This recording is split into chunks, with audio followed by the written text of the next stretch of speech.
Salut à toutes et à tous, Roleplayer pour une nouvelle vidéo. On va sortir des bouquins un petit peu cette semaine. On va parler cinéma parce qu'on a eu la chance d'assister hier à l'avant-première du film Le Rêve américain, film d'Anthony Marciano, il me semble. Film avec des très bons acteurs, Raphaël Quennard et Jean-Pascal Zadi. Alors le film, un biopic de deux agents NBA, deux Français, que sont Jérémy Medjana et Bouna Ndiaye. Et en gros, le film raconte leur histoire, des débuts dans les années 90 jusqu'à plus récemment, de mecs qui sont surtout connus pour être les agents Rudy Gobert. de Rudy Gobert et surtout de Victor Wembanyama, quoi. Donc l'avant-première hier était sympa parce qu'on a eu la chance de voir le réal, les deux acteurs principaux qui sont venus, Kenard et Zadi, et puis surtout les deux personnes dont le film est inspiré, Jérémy Medjana et Bouna Ndiaye. Alors bon, ils étaient là une quinzaine de minutes, mais c'était quand même sympa. J'étais avec Steph, fan de basket, joueur actif de basket, pas comme moi, Ouais. joueur à l'AUS Schiltigheim, RPZ, voilà, il représente. Plutôt un bon moment hier. Un très bon moment, franchement. Je suis sorti de cette séance comme après une journée de vacances. Plein de rêves et pas mal de voyages, honnêtement. Le film fait voyager. Le film, ça commence tout de suite avec leur première rencontre. C'est un peu bizarre parce qu'au début, je pensais que c'était en Italie. Moi aussi. Et j'ai vérifié, c'est pas en Italie, c'est à Menton, Oui, je c'est à crois. Ouais. Menton, sur la Côte d'Azur. Parce que t'as le côté plage, maison colorée et tout, du coup, moi, et ils jouent contre des Italiens sur un playground. Du coup, je dis, ils sont en vacances en Italie, non, ils sont en France, et il y a des touristes italiens qui sont sur Parce qu'ils font le un match playground où ils jouent, quoi. français versus italien. C'est ça. On va faire un peu comme les youtubeurs ciné, on va vous donner un peu notre impression générale du film pour commencer. Dans les grandes lignes, ce qu'on a aimé, je pense sans spoiler, enfin, on peut dire qu'on a plutôt globalement apprécié le film. Ouais. Donc voilà un peu l'ambiance générale. Et en deuxième partie de vidéo, ce sera plus une partie spoiler, où surtout nous on va rentrer un peu en mode plus geek NBA, geek basket sur tous les détails, parce qu'on a pas mal, et je pense qu'on va commencer là-dessus. C'est une des premières forces du film, je pense, c'est de s'adresser à la fois à un public un peu novice, qui est plus là pour le duo d'acteurs et un peu cette impression de feel-good movie, mais ça parle également aux fans de basket qu'on est, et c'est vraiment ce mélange qui est bien, bien réussi en fait. Ouais, c'est un exercice de style assez connu au ciné. Il faut savoir donner à manger aux experts, aux fans de la niche et savoir ravir un public qui va découvrir ce monde-là. Et en effet, Anthony Marciano, il a très bien réussi ça, je trouve. Tu vois que le cahier des charges est rempli, Ouais, comme tu as dit, c'est vraiment cruise control, c'est un peu un format buddy movie. Je pense qu'avant tout, c'est quand même un film qui parle d'une amitié. bien sûr. Avant le basket, on va dire, c'est un peu le sous-texte, un prétexte derrière qui est super intéressant, mais c'est vraiment au second plan par rapport à l'histoire personnelle de ces deux mecs-là et la success story en fait qui va se dévoiler pendant tout le film, quoi. C'est un drama finalement, sur l'aventure qu'ils vivent. Et le parallèle entre le film et le travail des réels agents Medjana et Ndiaye, il est très drôle parce qu'en effet, le plus important dans leur métier d'agent et dans ce film-là, ils le disent dans le film, c'est l'humain. Notre force à nous, c'est le contact avec le joueur. Franchement, une réussite. Moi, avant d'y aller, c'est pas que je Allez, le dis la sentais, vérité. c'est pas, je le sentais pas. Enfin, c'est un peu des a priori que j'ai avec le cinéma français après. Disons que s'il n'y avait pas eu cet aspect basket, honnêtement, le film m'aurait pas forcément intéressé. C'est la raison pour laquelle on y allait, pour laquelle on y allait en avant-première aussi, que ça nous intéressait. Mais vraiment, j'ai été plutôt surpris.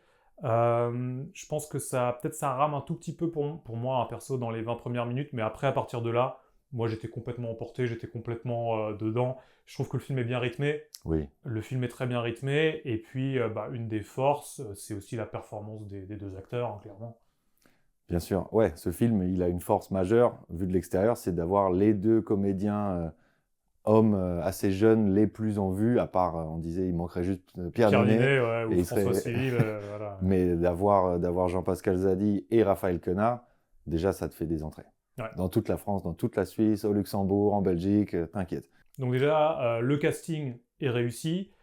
Tu vois que les deux acteurs, ils sont totalement impliqués dans le film. Je pense que ça aide aussi. A priori, c'est aussi des amis dans la vie, Kenard et Ouais. Zadi, et ça se voit à l'écran. Et je pense que c'était une des conditions essentielles pour justement retransmettre à l'écran la vie de Bouna Ndiaye et de Jérémy Medjana. Quand même, pour raconter un peu le pitch du film, c'est deux gars qui se rencontrent par hasard sur un playground, ça c'est le tout début du film, qui sont chacun déjà dans l'univers du basket. Ouais. Jérémy Medjana par rapport à la Slam Nation, où il a organisé des concours de dunk dans les années 90, et Bouna Ndiaye, qui, en gros, on t'explique qu'il met en relation des joueurs avec des clubs professionnels, en fait, quoi. Ou semi-pro. Ou semi-pro. Ouais. Donc tous les deux, un pied dans le basket, mais avec une ambition, celle potentiellement de s'unir pour devenir agent de basketteurs. Et la tâche est pas mince, parce que les deux sont français. Ça, on va te montrer que ça va leur mettre des bâtons dans les roues, en fait, pendant tout le film. Vu qu'ils ont des ambitions d'Amérique, clairement, hein, ils s'en cachent pas. Oui, c'est ça. Ouais. Leur ambition, la difficulté de leur challenge, c'est pas d'être agent sportif, qui est déjà sûrement assez difficile comme ça, c'est de vouloir emmener des joueurs français en NBA à l'époque. Ouais. On n'est pas en 2025 avec des numéros 1 de draft tous les 2 ans.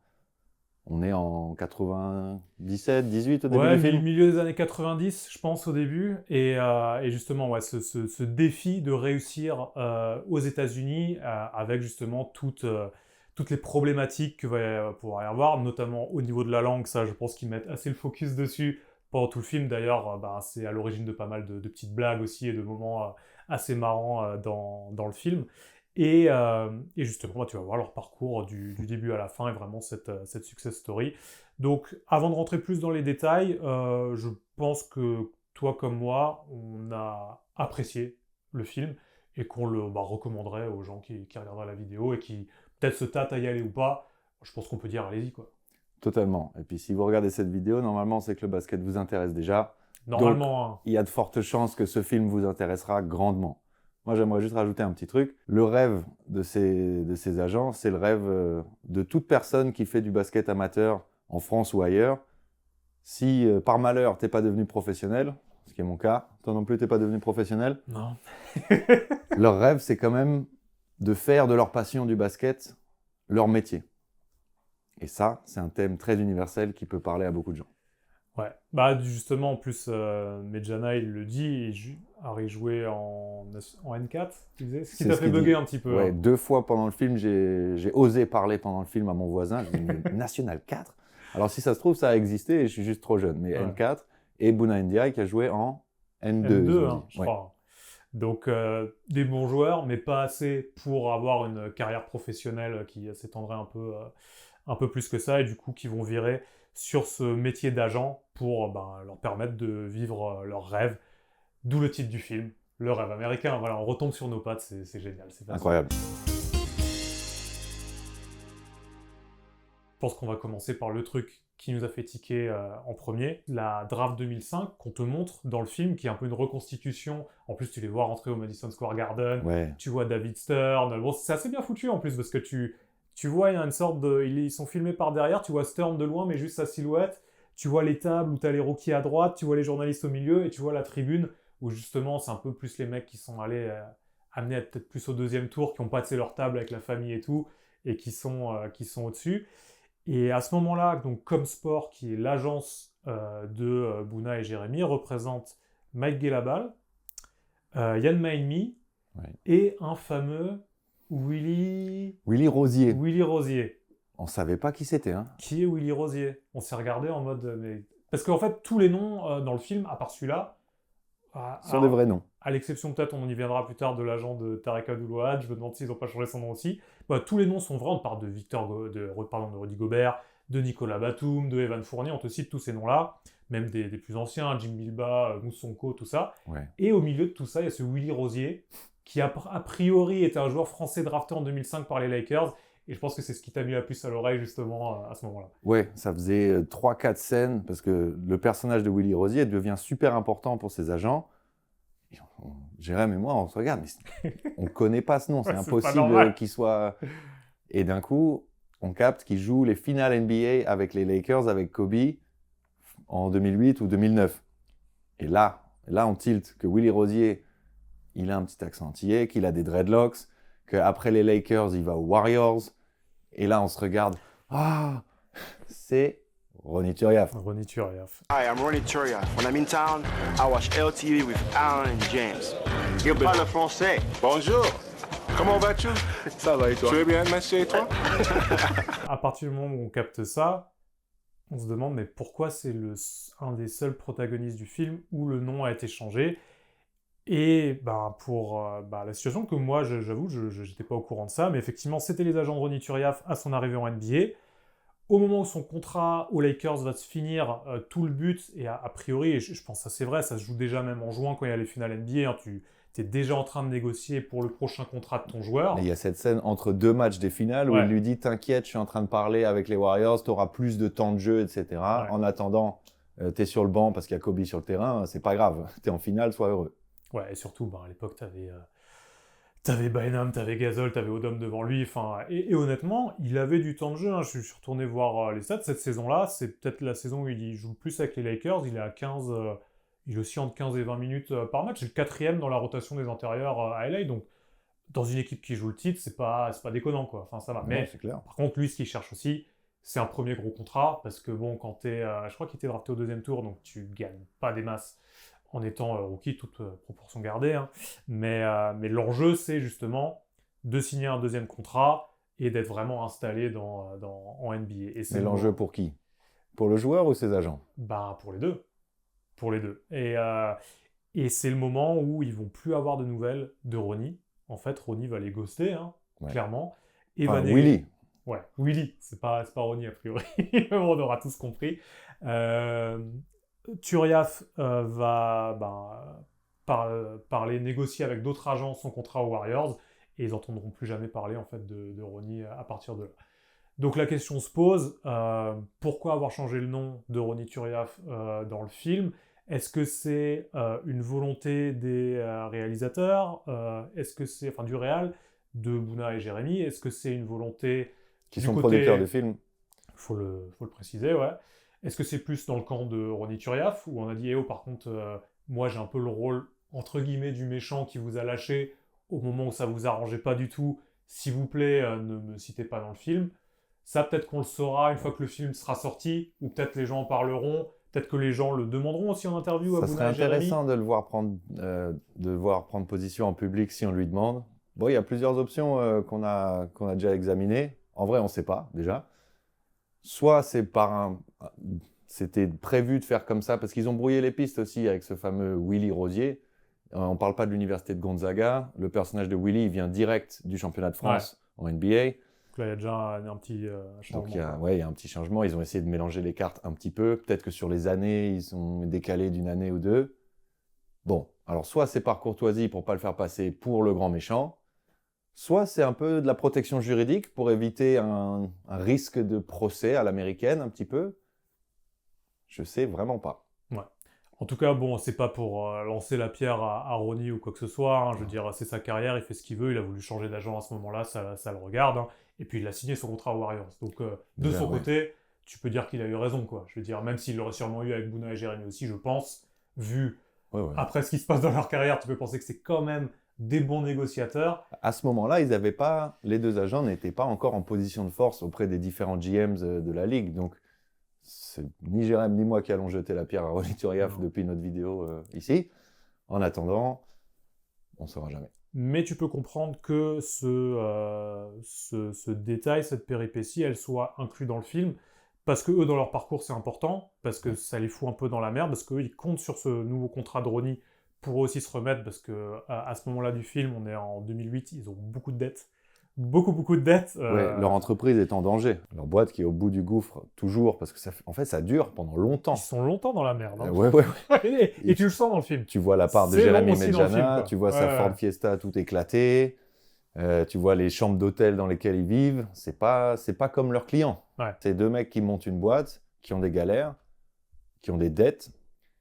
Et je me souviens, avant la projection du film, sur scène, Bouna Ndiaye prend le micro pour dire c'est aussi grâce à des femmes qu'on est là. Il remercie sa maman et il remercie sa femme.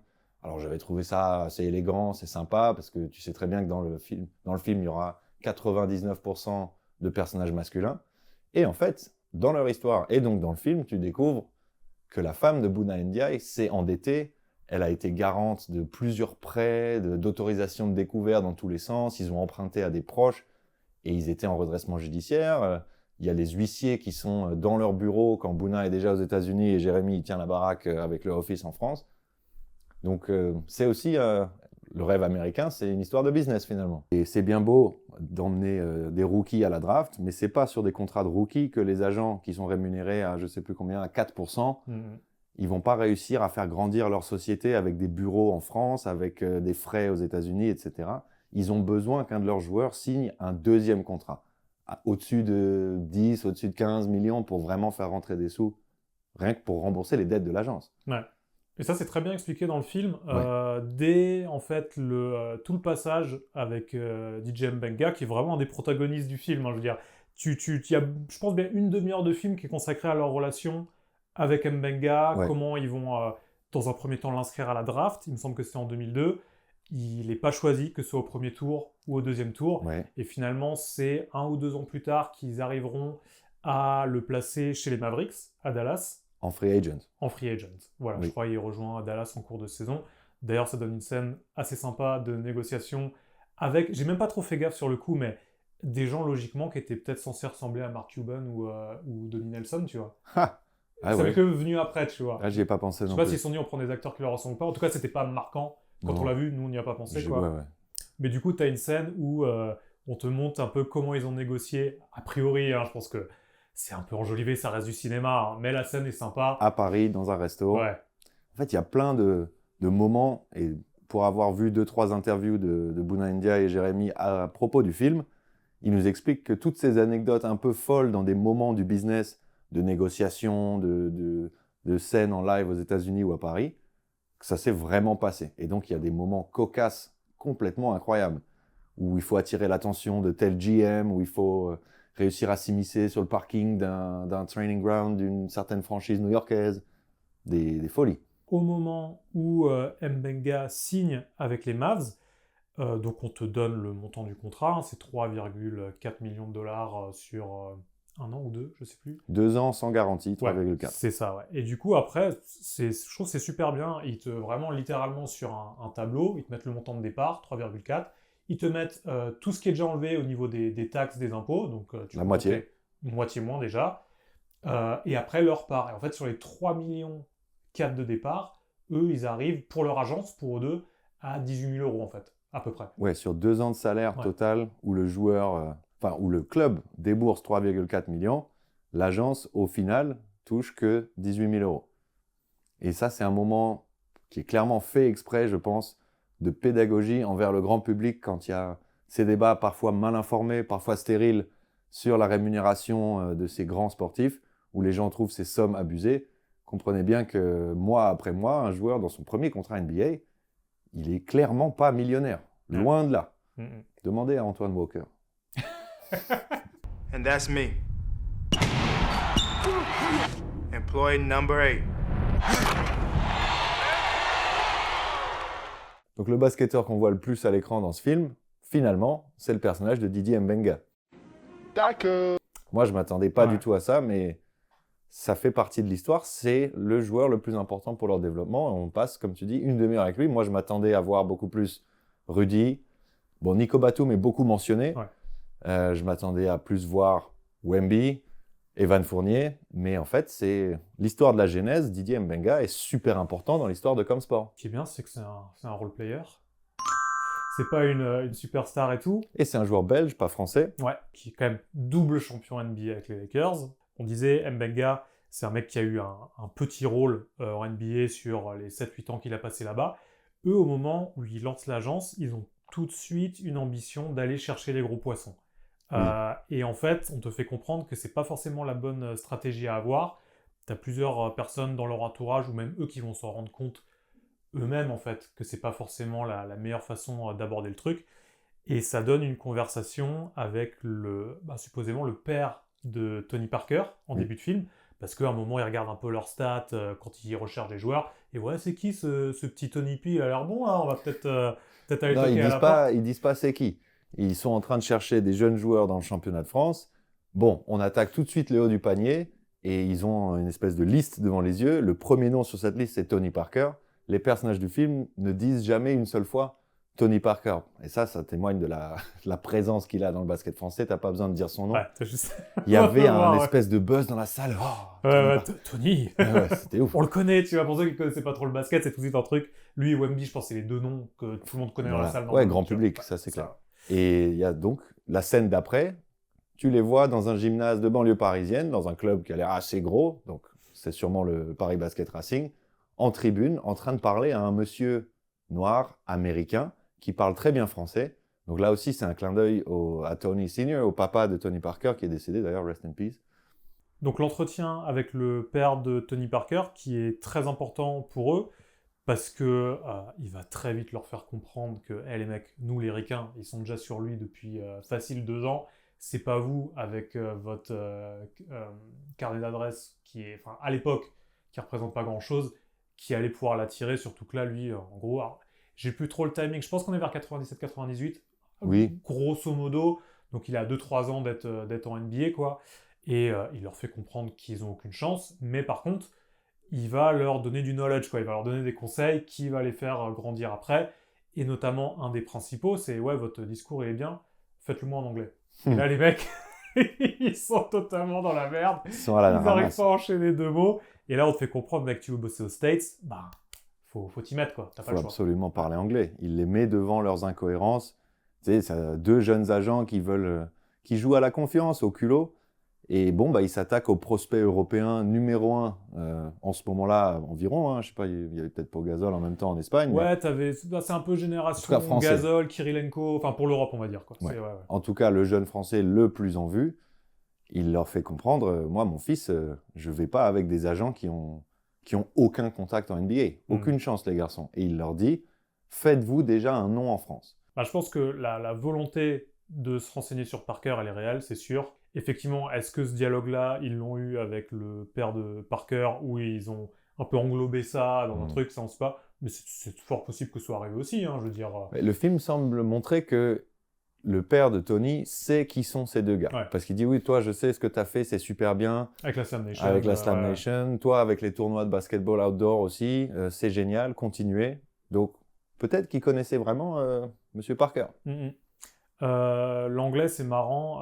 Il y a Parce que cette scène. c'est un des fils rouges du film, hein, franchement, parce que notamment en termes de négociation, quant à la barrière de la langue, ça peut donner des situations cocasses, donc ça c'est bien pour l'humour qu'il y a dans le film. Ça peut donner des difficultés et rater des opportunités juste à cause de la langue. Et pareil là-dessus, il force le trait, je pense, pour une volonté comique en fait. Là où hier soir, après le film, j'ai regardé, il y avait un petit clip de Lina qui date de la draft 2005, justement où il place Guelabal, Turiaf et Maimi à la draft, où tu vois Jérémy et Bouna en voiture à New York, tous les deux au téléphone, tu vois, en mode, forcément c'est une des nights les plus busy pour eux parce qu'ils vont placer 3 mecs, et là tu vois honnêtement que Bouna il a déjà un anglais qui est pas mal, tu vois. I will call back Boston Celtics because they asked La me draft, c'est à 19h30. for the kids, you know, they want to know what's up the second round. Donc là, il est, It's going to be available around ici, il 40 est something. 13h20. Là, on va chercher Michael Gelabal à l'aéroport. Donc, parce que si t'en crois le film, jusqu'à 2012, il parle très mal anglais, tu vois, c'est vrai. Il pousse le truc, le curseur quand même un peu... C'est pour l'effet comique. Ouais. Et puis, il faut que le public français puisse se rattacher à ce genre de galère, qui est une galère, peu importe dans l'industrie dans laquelle tu travailles. Tu veux aller vivre ton rêve américain, que ce soit peu importe quelle industrie. Si tu es en galère de langage, tu es mort. Ouais. Et il y a cette scène qui est dans la bande-annonce, où vous voyez, c'est le moment où le père de Tony teste les deux. Ok, dites-moi ça en anglais.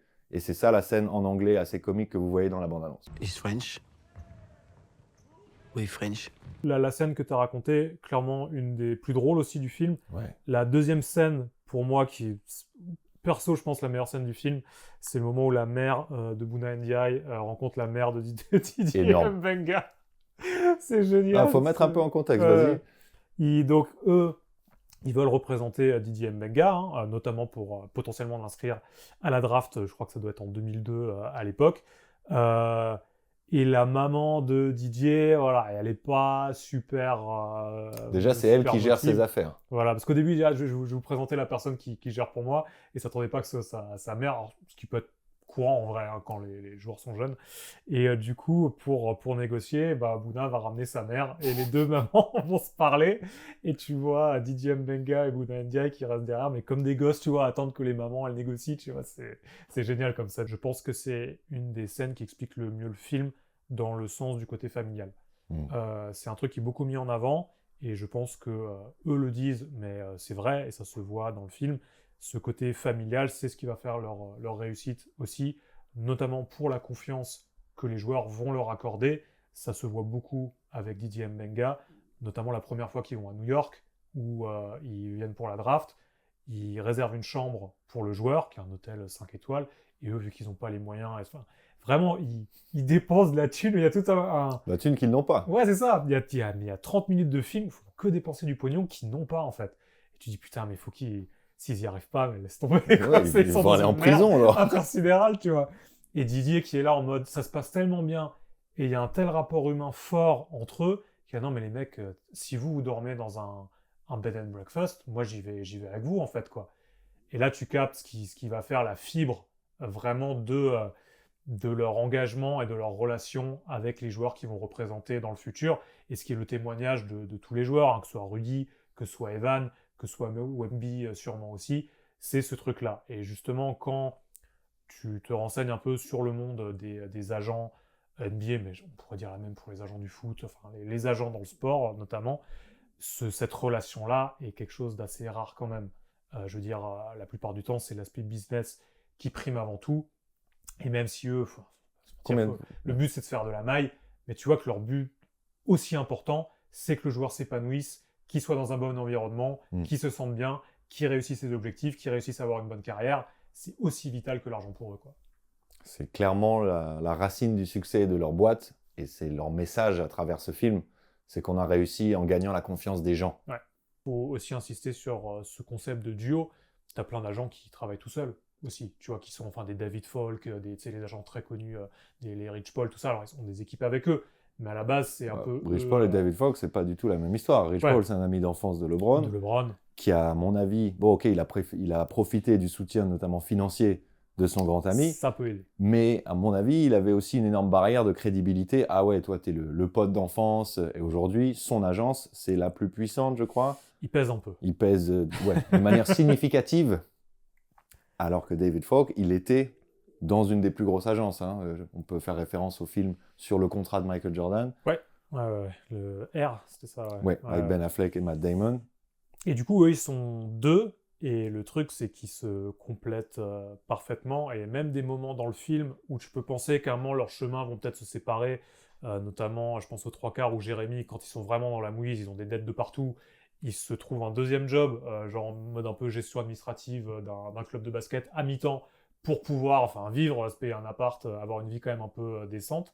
La question s'est souvent posée de est-ce qu'on ferait pas nos routes séparées? Et à chaque fois, en fait, il y a un truc qui les ramenait l'un à l'autre. Et surtout, Bouna qui disait je peux pas le faire sans toi, en fait. Ouais, il y a cette scène très touchante où Jérémy il perd confiance parce qu'ils sont dans la merde, comme tu l'expliquais.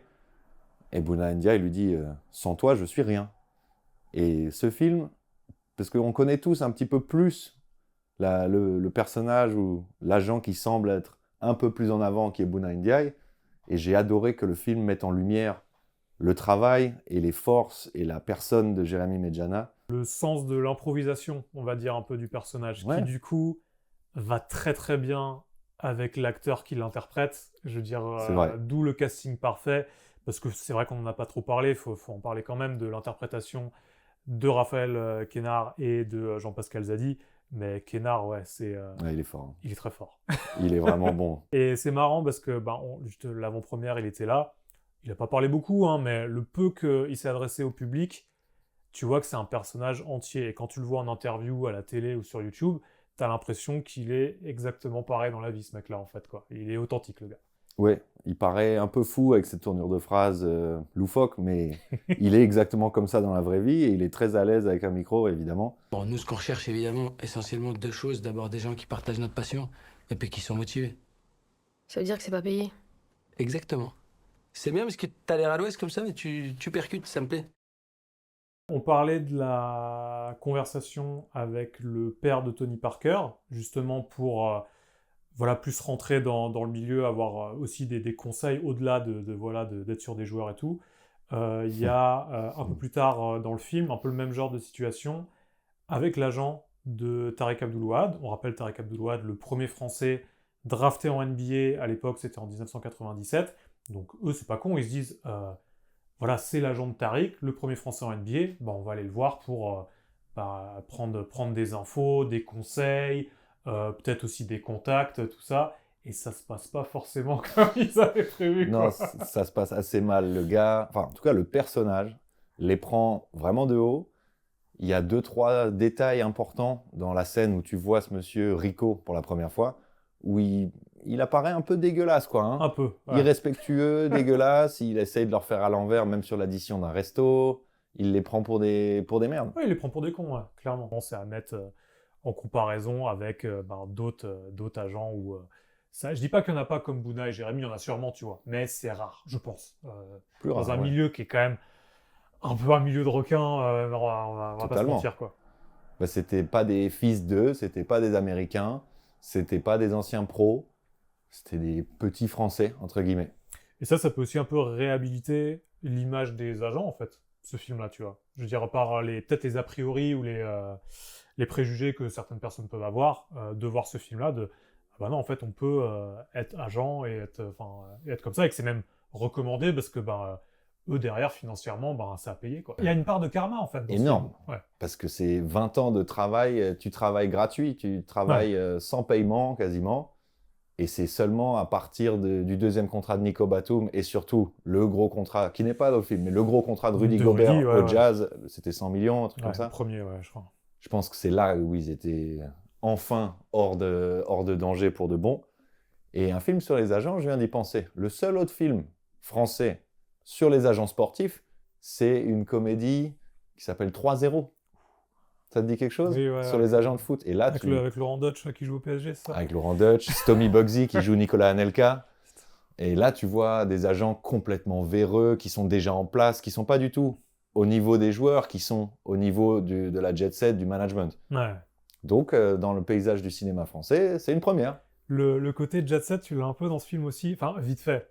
Mais c'est plus... c'est l'envie de aussi, jet set. L'envie de jet set, mais en vrai, c'est de l'image, en fait, quoi. Mais notamment, t'as les soirées qui sont organisées pour la draft, où t'as la draft en elle-même, mais t'as tout ce qui est autour. C'est un peu comme le All-Star Game, t'as l'événement et t'as tout ce qu'il y a autour. Plein d'événements privés. Voilà, c'est ça. Et justement, eux, vu qu'ils avaient 3 joueurs cette année-là, ils ont quand même loué, ils ont un local où il y a les joueurs avec leur famille, leurs amis, tout ça. Et tu vois que ça pop des bouteilles de champagne. Cette scène où Bouna, il parle d'un truc important à je sais plus qui, et il entend juste... et ça le stresse. Moins 500. Ça, c'est pas mal aussi. Et enfin, on pourrait parler de la place, ou non, très, très fine, la place de Wemby dans ce film. Un peu comme Tony, finalement. Elle est teasée. C'est ça. Alors, les fans de basket, ça va leur prendre 1 seconde et demie, même pas, pour capter Wemby dans le film. Ils vont dans une salle, en région parisienne, on sait pas où. Dans un gymnase. Et ils voient un jeune joueur, et là, tu sais qui c'est lui? Là, tu sais tout de suite. Le petit, il fait une tête et demie de plus que les autres. Et son nom n'est même pas dit une seule fois, mais il est écrit sur un bout de papier. Sur un sous-boc. Sur un sous-boc, ouais. Mais exactement, tous les basketteurs comprendront tout de suite que c'est Wemby, vu que ce film ne prend pas le temps de parler de joueurs qu'on connaît pas. Hein. Donc ça pouvait que être lui. Et puis à la fin, t'as envie que le film il te le confirme. Ouais. T'as envie de le voir écrit juste une fois. Et tu le vois juste une fois. T'as eu la même réaction qu'il y avait pu avoir quand on voit le nom de Tony Parker à la toute fin du film, quand t'as le nom de Wembanyama qui est écrit, et après il le montre avec son maillot des Spurs et tout. T'as aussi une partie du public qui est genre ah et tout, ok, oui, donc oui. c'est les agents de ce mec-là que je vois à la télé où il parle de ce mec de 2m20 ou plus. Et donc, la salle applaudit pour Wemby. J'avoue, ouais. La salle applaudit pour Wemby, alors qu'il y avait plus un truc de... Pour Tony, c'était Tony B. Curieux cette différence. Ils auraient pu mettre un tout petit bruit de balance. Comme ça. Mais ouais, effectivement, c'est les 2 trucs qui ont vraiment fait plus réagir un peu les novices. Ouais, ok, ça c'est des noms qu'on connaît. Mais sinon, ouais, Pour résumer un peu, là on a parlé de tous les aspects plus techniques, basket et tout. C'est vrai qu'on est servi en tant que fan de NBA et de basket en général, de toutes ces petites pépites qui sont mises à gauche, à droite, de joueurs dont on n'a plus entendu parler pendant des années pour certains aussi, quoi. Donc ça fait plaisir. Et puis au-delà de ça, voilà, encore une fois, dire tout le plaisir qu'on a pris à voir ce film-là. Je le rematerai avec grand plaisir et j'étais même très ému à la fin de ce film. Moi, j'arrêtais pas de penser à mon engagement envers mon club. Quand je vois l'aventure de Bouna et Jérémy, leur amour du basket et leur hustle, leur détermination à s'en sortir et à faire des grandes choses, comme un gamin qui sort de Rocky ou quelque chose comme ça, j'avais ce genre de motif. C'était assez fort. Voilà. Non, grande réussite, grand duo d'acteurs. Pareil, Jean-Pascal Zadi aussi, on a plus mis le focus sur Kenard. Zadi est très bon Bien sûr. aussi. Et c'est marrant parce que je trouve que c'est un peu un autre type d'humour là où Kenard il a vraiment un timing comique exceptionnel. Zadi, je trouve, c'est plus dans les attitudes, dans les silences des fois où il est très fort en fait et il arrive à... Dans les regards. Ouais, dans les regards, dans vraiment tout ça, où il arrive à transmettre vraiment du rire mais des émotions aussi, quoi. Moi, c'est le premier rôle où je le vois pas uniquement faire de la comédie, mais faire des choses un peu plus dramatiques, un peu plus touchantes. Donc j'ai adoré sa perf aussi. Puis il en abandonne, pas son riposte. Pas tricher, là. Tu crois vraiment que j'allais laisser une pièce décider pour nous? Foncez, franchement, Kali, bon film, vous allez passer un bon moment. Et ce qu'on peut dire aussi, c'est, voilà, vous pouvez aussi ramener votre famille, si vous avez des petits frères, des cousins, et même si le basket leur parle pas trop, je pense qu'ils passeront un bon moment, justement par l'humour, par la performance des acteurs, par la réalisation, tout ça, quoi. Non, il y a largement assez d'universalité dans ce film pour plaire à quelqu'un qui connaît pas les détails du basket français ou de la NBA. Ouais. Comme dit, c'est un exercice de style bien maîtrisé. Votre maman qui connaît rien au basket, elle peut kiffer ce film aussi. On a entendu des darons dans la salle d'ailleurs qui gloussaient par moments. Hein. Il y a eu voilà, vraiment, ça s'est remarqué, quoi. Et pour terminer, préciser qu'on n'est pas sponsorisé ou quoi. Hein. Tout ce qu'on dit, ça vient. C'est pour nous, mais voilà. Gaumont, si tu nous vois. Par contre, ouais, si vous voulez sponsor, on peut, les réseaux, tout ça, on peut se contacter. Merci Stéphane. Merci Jérém. Et on se retrouve la prochaine fois pour plus reparler NBA normalement. Peut-être encore bouquin, il y en a plein derrière qui attendent là. Donc voilà, à la prochaine. Ciao, ciao. On se voit.